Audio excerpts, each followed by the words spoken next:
Hello everyone and welcome back to More Knowing Wheel, episode 99 of your favourite Formula 1 show. And this week, as you might be able to tell by the doughy eyes and the calmer and deeper, darker tones of both of our voices, we're recording very, very early in the morning this week. Jamie, of course, it was, at the time of recording, it was Valentine's Day yesterday, so Jamie was like busy. What were you up to, mate? What have you been up to? Well, I was on a holiday over the weekend in Southampton with a few friends, and then on the way back Tuesday I stopped in Nottingham to go and watch my football team Barnet get absolutely battered. 4-1. Did you lose, did you? Yeah, we did.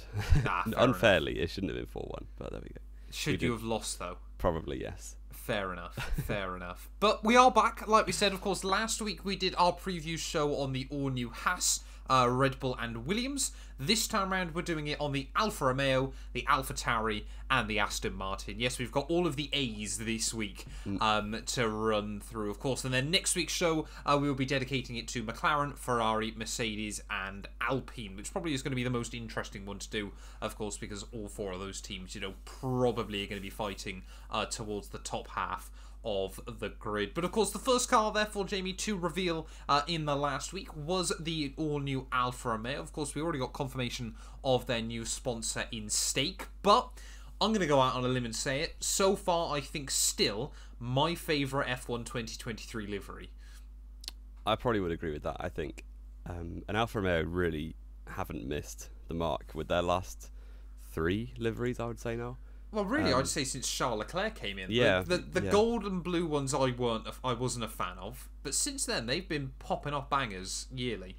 Yeah, and so last year's one, of course, was probably my favourite livery on the grid, and the one before with Kimi and Jamie183 was also very, very good. So this is just a next in the run, and it is like, especially the on-track ones, which we've seen a few very short videos of the car. I think it's in Bahrain with Bottas driving. Or was it Spain? I can't remember. I think it was Barcelona, yeah. It just looks really, really good. Probably better in real life than it does in the renders, which were tweeted and publicised and stuff. But yeah, the black and red. The one thing I would say, it looks a little bit too much like a Ferrari. But it does look great. And to be fair to Alfa Romeo, they kind of are like a mini Ferrari, aren't they? So it makes a little bit of sense. Yeah, and I mean, let's be fair. I mean, in most of Formula 1 history, if your car looks a bit like a Ferrari, it's not normally a bad shout, is it? No. To be fair, they're not exactly known for making... Well, I mean, every team has a few ugly Formula 1 cars, but, I mean, of course, we have actually seen the 2023 Ferrari as well now. Obviously, we'll talk about that next week. But that thing doesn't look too bad either. But, no. I mean, for me, I think I'm going to rate this car... I guess the only problem we've still got, isn't it, is the fact that pretty much every car on the 2023 grid has got like a fair amount of black on it, of course, because they're just trying to go with a naked carbon just to save weight. It does still surprise me that none of the teams seem to be able to get the cars down to the weight without having to do things like this. But it would be nice sort of if next year or the year after we're starting to get cars with more branding again, because it's getting a bit repetitive, isn't it? Yeah. It's just like they came up with all the teams across the board really came up with, well, what they thought was a good livery at the start of last year, and then gradually have been ripping the paint off it until it's now the good livery plus a load of naked carbon. Yes, yeah, exactly. But I think for me, Alfa Romeo livery, I'm going to give it a solid 9 out of 10, I reckon. Best livery by far. I would give it the same as well. 9 out of 10. 18 out of 20 is definitely very good. A new high score. But, I mean, obviously looking back towards 2022 then, Jamie, like we said, we do a bit of a preview. And the best way to sort of look towards the future is sometimes just to look back. Alfa Romeo had one of the weirdest 2022 campaigns, I think, didn't they? When we sort of look across the board. Started out the year, obviously, Valtteri Bottas and Zhou Guanyu, they were the only team with a completely new driver lineup going into 2022. Started the year, very, very well. Valtteri Bottas scoring big points on many occasions. Of course, that fantastic, was it P4 at Imola? Early on in the campaign. P5 even, sorry, at Imola, wasn't it? Yeah. Early on in the campaign. And, Spain running very, very well as well, all throughout those early races. Because, of course, they were the only team, it was believed, that had their car down to the minimum weight requirement. And then they just went quiet, didn't they, throughout most of the campaign? The development cycle was really quite poor up until I believe it was Mexico. I mean, one race before USA, Mexico. USA. But yeah, between really Canada got a double points finish and probably should have been a little bit higher if they weren't for some unfortunate things happening in the race with virtual safety cars. Yeah, hand weaving. But yeah, from there on, they really didn't ever have the car for points again until the US Grand Prix, and there was a little bit of a run at the end of the season with Bottas, but Joe was only able to pick up like a few points here and there mid-season, where Bottas, I think he went something like 12 races in a row without scoring, after scoring in basically the first 8 or 9. So it was pretty insane, really, that the car was that good, because it was really at the head of the midfield, or certainly in the top 5 performance-wise at the very start with Bottas driving. And then mid-season it suddenly got passed by basically everyone. They were kind of 7th or 8th most races, or even 9th on some occasions. Like, it was pretty insane, the drop-off, and it was just at, like, the flick of a switch, really, because it was almost instant between Canada and then the next races. It was kind of just there and then done. Yeah, it was certainly a bit strange, wasn't it, from Alfa Romeo to sort of see. It was almost like it was kind of one of those ones where it felt like every other team had suddenly brought a load of upgrades, and of course we had seen other teams bringing more and more upgrades throughout the year, and I do wonder if there was still some sort of internal struggle inside Alfa Romeo, where perhaps they had obviously started the year so strong that they felt that they didn't need to bring any upgrades, and then kind of got to the summer break and thought, guys, we kind of need to do something before this season runs out. That being said, though, they were still able to only just hang on ahead of Aston Martin come season's end, of course, by virtue of that P5 that we mentioned at Imola for Valtteri Bottas, of course, tied with Aston Martin, who really did come on strong in the second half of the campaign. But P5, I mean, for Alfa Romeo, a very, very good result based on previous years as well. But when we look towards 2023, Jamie, do we think it's going to be about trying to maintain? Do we believe they can try and push? Sorry, P6 wasn't it even? Yeah. Do we believe they can try and push any higher than that, or is that kind of the ceiling with Formula One's landscape?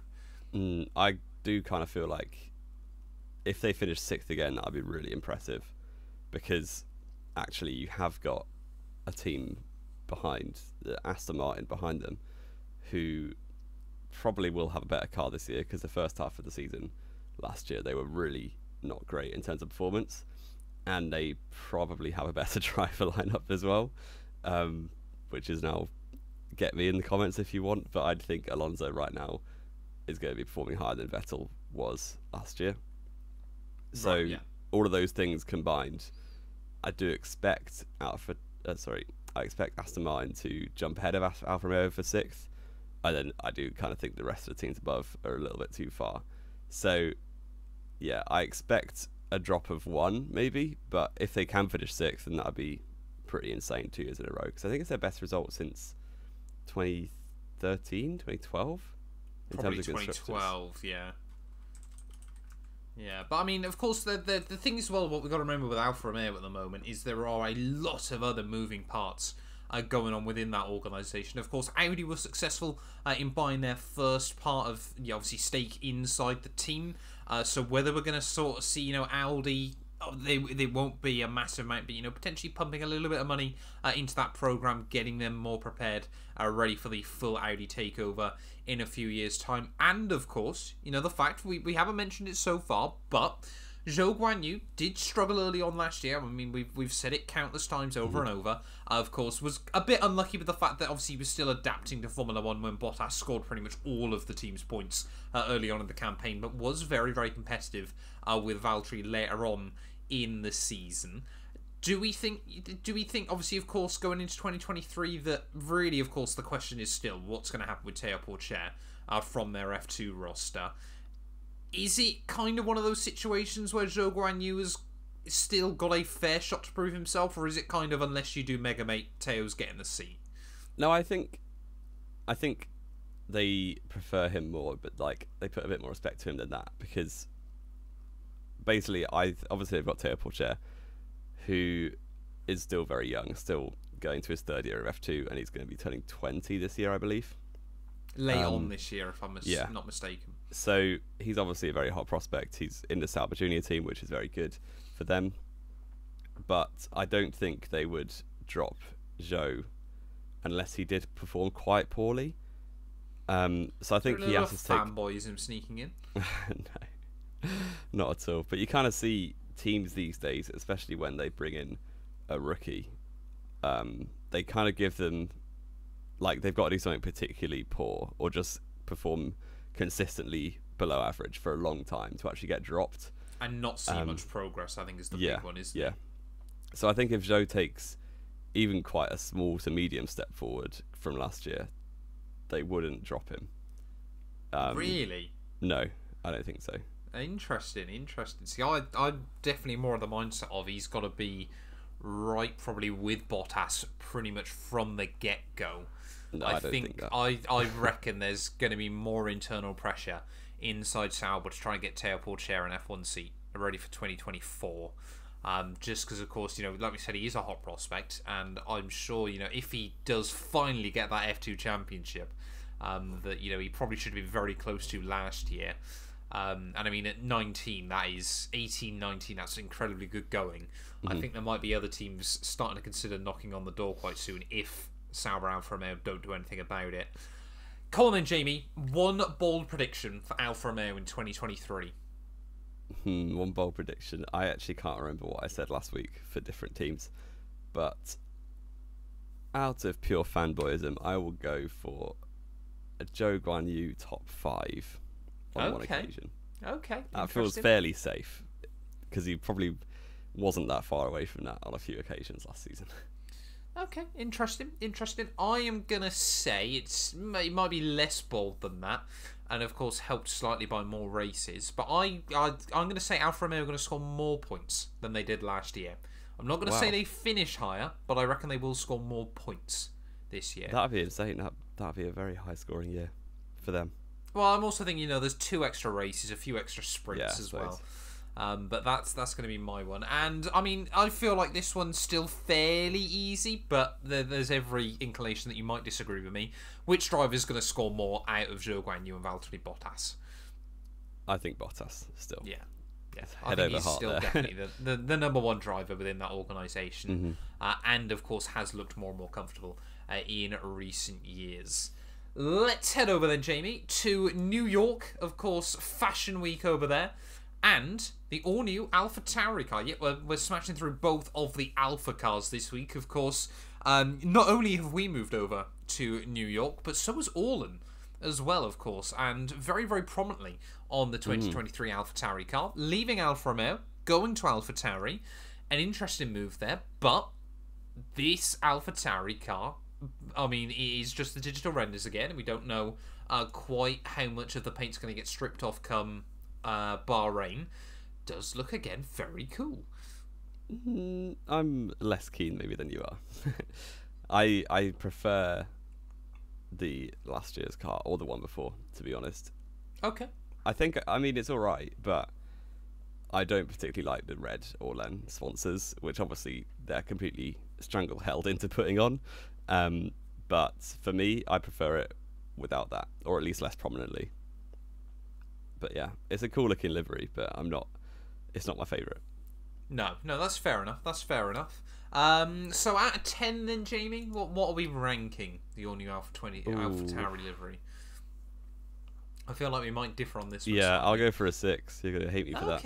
Okay. I was going to go with about 7.5 or an 8, to be fair. Okay, so that's good. I think it is right up there. Not quite Alfa Romeo, but still very, very good. Now, of course, Alfa Tauri, we've always said this. I think a lot of people often forget about this, and perhaps this is slowly changing as well.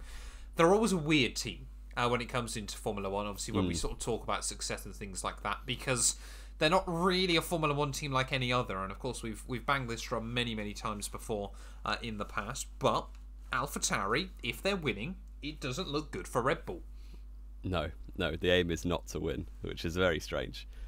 It must be difficult being in the management team of that team, but yeah, for them, success looks like bleeding young drivers and getting them into Red Bull, which they actually haven't really done for a very long time successfully.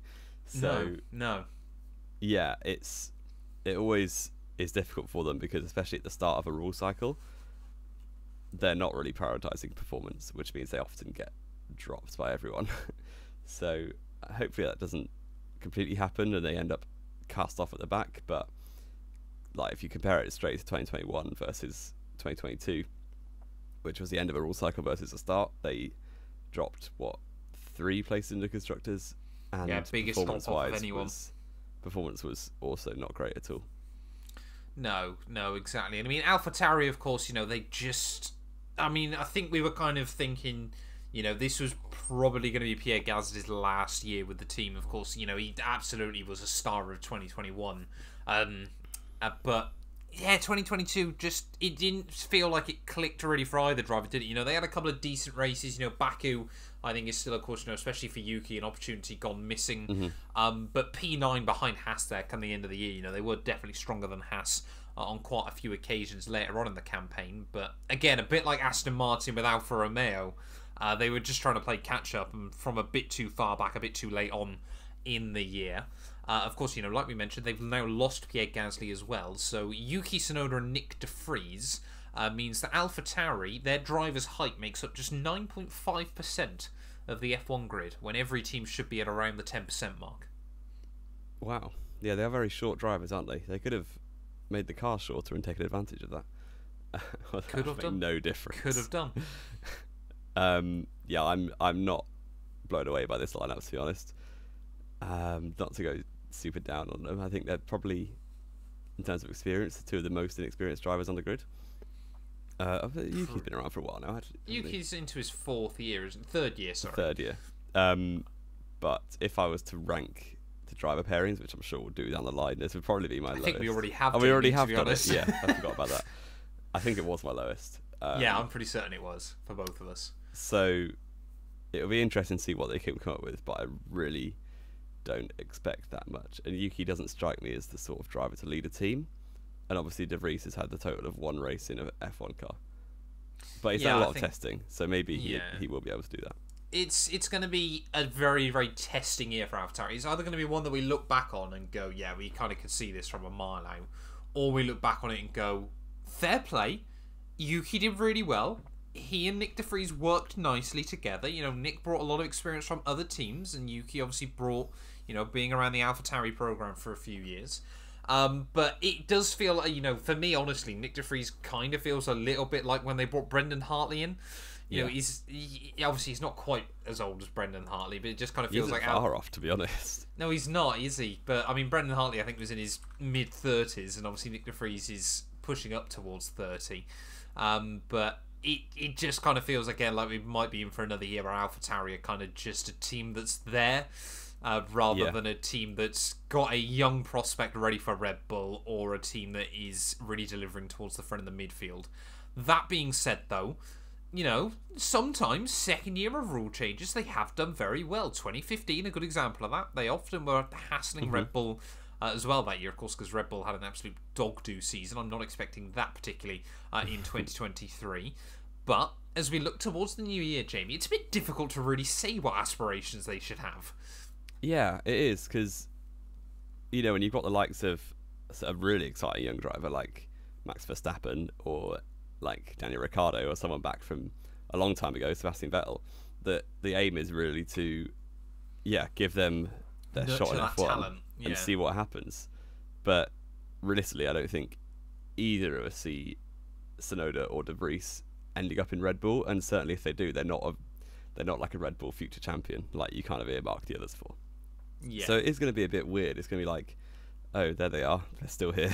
And then AlphaTauri came 12th and 13th this week. That was better than they did last week. Yeah, and it's difficult to see who the next young prospects are. I guess still got Hauger, who maybe will kick on. I guess you've got Isaac Hadjar, Zane Maloney, maybe could be big. Hadjar especially, I think he's about 17, so potentially if he does well in F2, they'll stick him in for next year. But I'm shocked you haven't mentioned Liam Lawson. No, I've given up on that. He's off to Super4 now, isn't he? Yeah, but Gasly did that. Well, I think Lawson should have got this seat this year, to be honest. But he may get into Toro Rosso, AlphaTauri eventually, but I don't think he'll again, he's not one of those like future champion type drivers, is he? No. Whereas Hajar or whoever might be if they kick on. No, exactly. But I mean, yeah, 2023. Where do we think they're going to be aiming for, Jamie? I reckon it's probably going to be another year of P9, to be honest. I don't remember. I said Williams would finish 9th. I think they will. AlphaTauri last, did you? I would either put AlphaTauri 9th or someone go back and check what I said for Williams. Yeah, I'll stick with 9th. Maybe that's 2 teams in 9th place now. I'm going to create a graphic at the end of this for all of our predictions, and it's going to be like 6 teams in 9th or something like that. One poll prediction then, Jamie, for AlphaTauri in 2023. Ooh. It's difficult to be bold with a team like this. I will say they only get 1 Q3 appearance. Even though Franz Tost has come out saying that Yuki Tsunoda needs to be making it into Q3 every week. Yeah, but of course he's saying that. Fair enough. He also hates Christmas, so I don't really listen to Franz Tost. I love the fact that the only thing we remember about Franz Tost is he hates Christmas from like 6 years ago. Yeah. I am going to keep to the theme like I did with Alfa Romeo, but I'm going to say AlphaTauri score less points than they did in 2022. Fewer points. Sorry. Fewer points. Okay. And which driver do we think is going to win out then? Yuki or Nick? Well, this is like, a bit of a shot in the dark, really. I don't expect much from either driver. I will go De Vries. Okay, and for the sake of being interesting, I'm going to say Yuki. Nice. I think it's going to be one of those ones where it's just going to be one big result carries one ahead of the other. Yeah. A bit like we said, potentially down in a couple of other organisations. Let's move on then, Jamie, to our third and final team then of this week's discussion. And it's Aston Martin. A lot of hype around this team, a lot of excitement. Of course, Fernando Alonso has come out in the last week, most likely at gunpoint, in saying that Lance Stroll is a potential future F1 champion. Lawrence Stroll clearly has things in his contract. But Alonso knows where his money comes from. The livery does look, again, quite good before all of the paint gets stripped off. But again, it is a carbon copy, if you pardon the pun, from last year, really. Oh, yeah. So, I mean, I don't know what we expect, really, as F1 fans. I just want to tangent this real quick. Yeah. But, like, they are brands at the end of the day. This is, like, the reason manufacturers go into F1 is to boost their image and their brand. To sell road cars. Yeah. And part of having a brand is having a consistent appearance. This is why Ferrari has been red for the last 70 years. Like, it is kind of that's what they do. Yeah, I mean, at the end of the day, these are 200-mile-an-hour brand billboards, basically. Yeah. It's not that difficult. I don't know what we expect. Obviously, when you're a little independent team, you can be a bit quirky and fun and change your livery every few years. But teams like Red Bull, who are serious, like Mercedes, Jamie, we haven't really got any teams like that anymore. No, I know. They've all been overtaken. So it's like, these are all very serious organisations. They can't be making the car pink every 2 seconds when they fancy it. Looks anymore. Alpine last year. Yeah. But yeah, everyone's kind of picked a colour and a design, and then I'm just going to stay with that. It's all about brand identity. Yeah. You want someone to be able to look at your car and go, that is a Ferrari. Or, oh wait, no, that's an Alfa Romeo. That being said, though, Aston Martin did have a good livery last year, and it's another good livery this year. Yeah, it is, definitely. And the only major difference is they've it's got a 14 on it rather than a 5. Yeah, they've toned down the neon, like the lighter green a little bit, haven't they? Yes, yeah, so slightly it looks like. But it does look quite nice, and especially under some floodlights, that'll look really good, I think, with the glossy green paint. Yes, yeah. What are we ranking that livery then, Jamie? I'll go for a safe 7. Okay, I was going to go with a 7.5. It is quite weird because I think all 3 liveries this week have been bangers. I know you disagree with the AlphaTauri. Yeah, I don't like the AlphaTauri very much. But I do think all 3 of these liveries are looking quite damn fine. But of course, Aston Martin, there is a lot of. I think it's probably one of the most hyped up teams as we get into 2023, isn't it? I know we've discussed it before, but really did sort of kick on strong in the second half of 2022. Maintain a lot of momentum.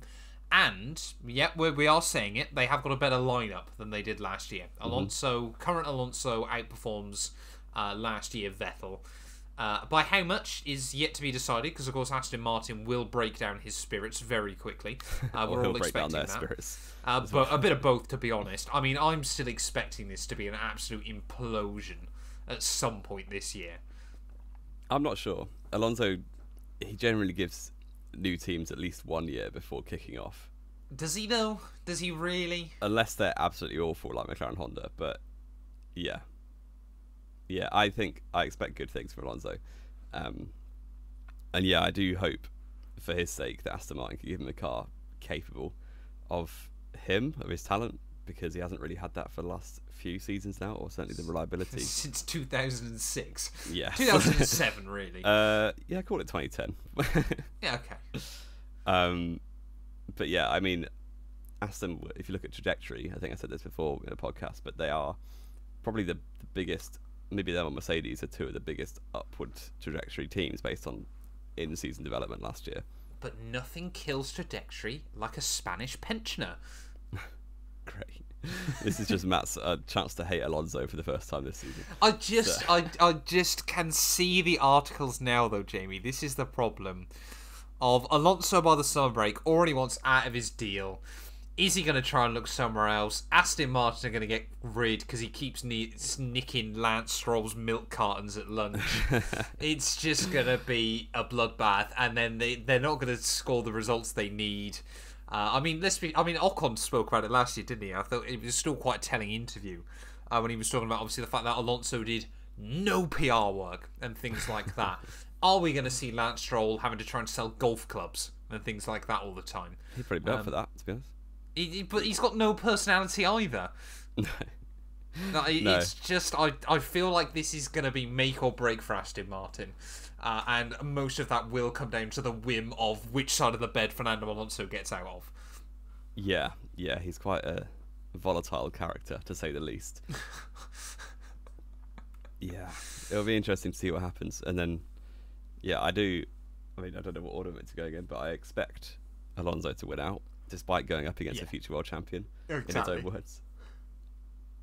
But yeah. Well, there's still a big part. Well, this is what I don't get. Like when people are mentioning this, he said that about basically everyone. I know. With. he says it. So then when he beats them, he can go, "Look how great I am." Yeah, basically. It's completely just to boost his own perception. Ego. Basically, is it, isn't it? But I mean, that being said, though, potentially Aston Martin could come into the new year, with a car that is close to Alpine and McLaren. And Alonso just decides he's going to start kicking heads in around the field and, could bring them into a position where they are fighting for best of the rest. Yeah. But with one hand tied behind his back because his teammate's Lance Stroll. Yeah, I do. Yeah, I kind of think they will take a step forward towards Alpine and McLaren. I mean, they kind of were there or thereabouts anyway towards the end of last season. But even if they do have a car that's on a par with those two, I don't think they'll finish any higher than 6th, just because if Alonso's getting 70 points, I think Stroll will be on about 20. It's a very, very good point. I mean, really for them, it just depends on how decent Gasly, how long it takes before Gasly and Ocon are having an argument in French on top of each other about in the gravel cheese trap or something. How quickly Oscar Piastri can adapt to Formula 1 as well. Because, of course, it could end up being in a situation that we get a lot of great battles between Alonso and Lando this year. At the best of the rest. That'd be great. I'd sign up for that right now, to be honest. One bold prediction then, Jamie, for Aston Martin in 2023? Ooh. Is it bold? I'll go for it. Alonso to finish P2 in a race. That is very bold. I was actually going to go down quite a different theme here. I'm going to say, although Alonso is going to comfortably outrank Stroll in 2023, I'm going to say Stroll gets the single better result. That'll be funny. He's just going to get the most... It's going to be like Felipe Massa in 2017, where he just gets an eggy podium somewhere. That you can tell them for the rest of the campaign eats away at Alonso, because Stroll will come in every lunchtime and just put that trophy down in the canteen. It goes along with our prediction when we did our bold predictions generally, that I said Alonso will whitewash Stroll in qualifying. Yes. Which I still think will happen. There's a very good chance it'll happen in 2023. Is there anything else to go over, though, Jamie, this week? I don't believe so. I did a little bit of research, and Brendan Hartley, at the point of debuting for Toro Rosso, was 29. Oh, okay. I thought he was which much is older than that. a year older than Nick de Vries is right now. Fair enough. So yeah, it does remind me of that. It is very, very close, isn't it, between the two of them. But I think that's going to wrap us up, though, then for this week's Knowing Wheel podcast. Of course, we will be back next week, like we said, with episode 100 and our final F1 2023 preview show. Thank you all so much for listening, as always. If you have enjoyed, like I said, check us out. Links will be down in the description below. Spotify, Apple Podcasts, all that good stuff as well. But yeah, we will be back very, very soon with more Knowing Wheel. And yeah, I've introed that horrendously, so we'll see you next week.